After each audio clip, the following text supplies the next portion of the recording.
Bienvenidos al podcast Hablando de Historia con Alfonso Solís. Hoy hablamos de un capítulo cargado de controversia, cuando Carlos IV cedió el imperio a Napoleón. En plena Guerra de la Independencia, cuando España luchaba por liberarse del dominio napoleónico, se produjo uno de los episodios más vergonzosos de nuestra historia. Una escena de traiciones familiares, cobardías reales y humillaciones públicas que marcaría para siempre el destino de la monarquía española.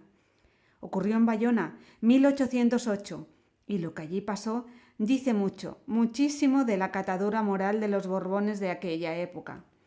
Prepárate, porque lo que vas a escuchar no es solo un capítulo de historia, es la historia de cómo Carlos IV, con un solo gesto, entregó un imperio a Napoleón. Pero antes, no olvides darle al like y suscribirte para estar informado de nuevos y apasionantes episodios de nuestra historia. Hola Alfonso, ¿qué tal estás? Hola, ¿qué tal? ¿Todo bien? Estupendo. Para empezar, ¿qué hacía Fernando VII en Bayona? Déjame que te pongan antecedentes. En marzo de 1808 se desató el motín de Aranjuez, una sublevación provocada por los seguidores de don Fernando, el príncipe de Asturias.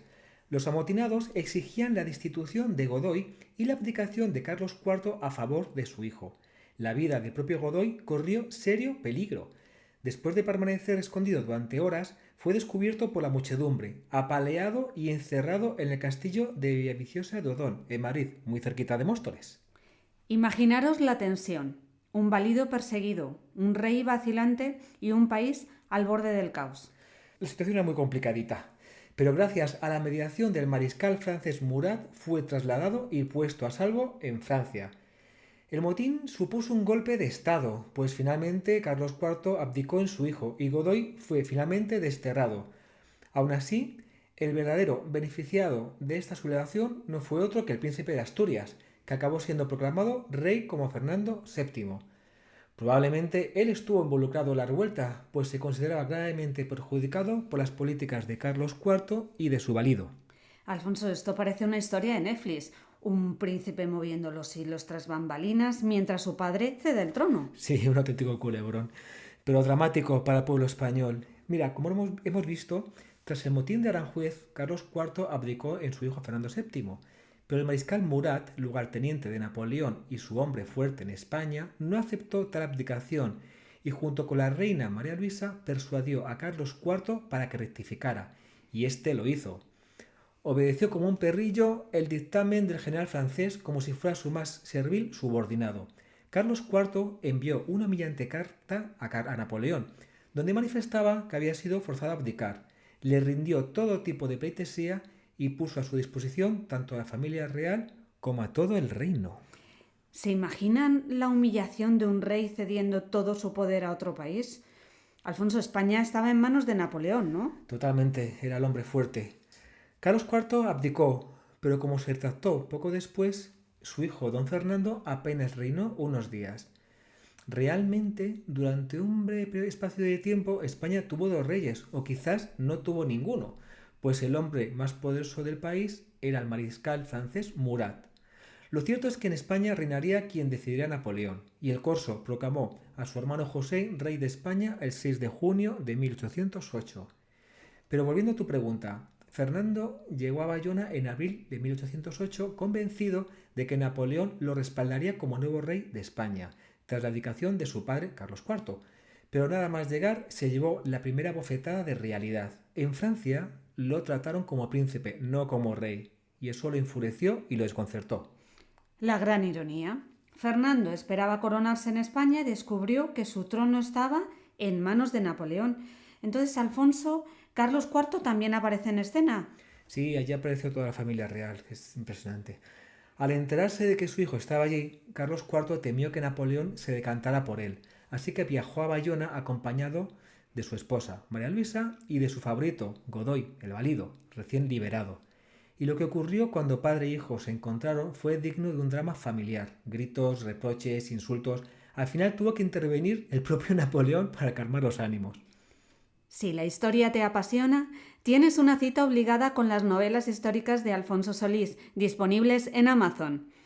Alfonso, lo peor estaba aún todavía por llegar, ¿verdad? Sí, lo peor y lo más triste. Aquella noche cenaron juntos. y en mitad de la velada, Carlos IV, entre halagos al emperador francés, le entregó la corona de España para que hiciera con ella lo que quisiera. Sin una sola batalla, sin derramar una sola gota de sangre, Napoleón tenía un imperio a sus pies. ¿Y todo esto el mismo 2 de mayo? Sí, una auténtica vergüenza. Mientras en Madrid el pueblo luchaba heroicamente contra los invasores franceses, el rey le entregaba el imperio a Napoleón. ¿Y cómo reaccionó Napoleón cuando se enteró del levantamiento madrileño? Se enfadó muchísimo. El corso acusó a Fernando de estar detrás de la sublevación, pero sorprendentemente Carlos IV apoyó al emperador, culpando a su propio hijo de la sangre derramada, como si los franceses no hubieran tenido nada que ver en la masacre. Pero lo peor fue María Luisa, que fue aún más lejos. Llamó a Fernando, a su hijo, bastardo y traidor, y pidió a Napoleón que lo fusilaran allí mismo. Una escena más propia de una mafia que de una familia real. Napoleón amenazó a Fernando con tratarlo como a un rebelde si no reconocía a su padre como legítimo rey, y Fernando, lejos de plantar cara, se arrodilló entre lágrimas pidiendo perdón. El valor no era precisamente la virtud más destacada en los Borbones de entonces. Alfonso, cuéntanos, ¿qué hizo Napoleón con Fernando tras esa humillación? Lo mandó al castillo de Valensay, donde estuvo prisionero durante toda la guerra de la independencia. Fernando no regresó a España hasta 1814, tras el Tratado de Valensay, cuando Napoleón, ya debilitado, lo reconoció finalmente como rey. ¿Y qué fue de Carlos IV y María Luisa mientras tanto? Carlos IV abdicó a favor de Napoleón, ofreciendo literalmente el reino para que hiciera con él lo que quisiera. María Luisa, feliz de haber resuelto el asunto, pidió dinero al emperador para mantener el tren de vida que creía merecer. Era una reina. Los reyes de España no entregaron el trono, lo vendieron por 6 millones de francos anuales y un par de castillos. Eso sí, servidumbre incluida. Vamos, una auténtica vergüenza. Así es, pero esto no es todo. Para rematar este esperpento, María Luisa era amante de Godoy. Según el general Savary, los tres, el rey, la reina y el valido, vivían como un matrimonio de 3. Incluso dormían juntos algunas noches. Napoleón escuchaba estas historias entre risas. Al fin y al cabo, había comprado un imperio por un puñado de francos y un par de castillos, con servidumbre incluida, no olvidemos. Y así, mientras el pueblo español moría en las calles por su libertad, la familia real vendía el país al mejor postor. El episodio de Bayona no solo fue una humillación nacional, fue el retrato de una dinastía decadente, egoísta y cobarde, y el origen de uno de los capítulos más dolorosos y también más heroicos de nuestra historia. Y con esto nos despedimos.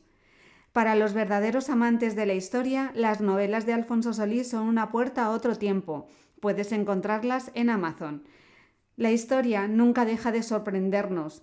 Si quieres seguir viajando al pasado con nosotros, dale al like, suscríbete y acompáñanos en los próximos capítulos donde seguiremos desvelando un nuevo capítulo de la historia.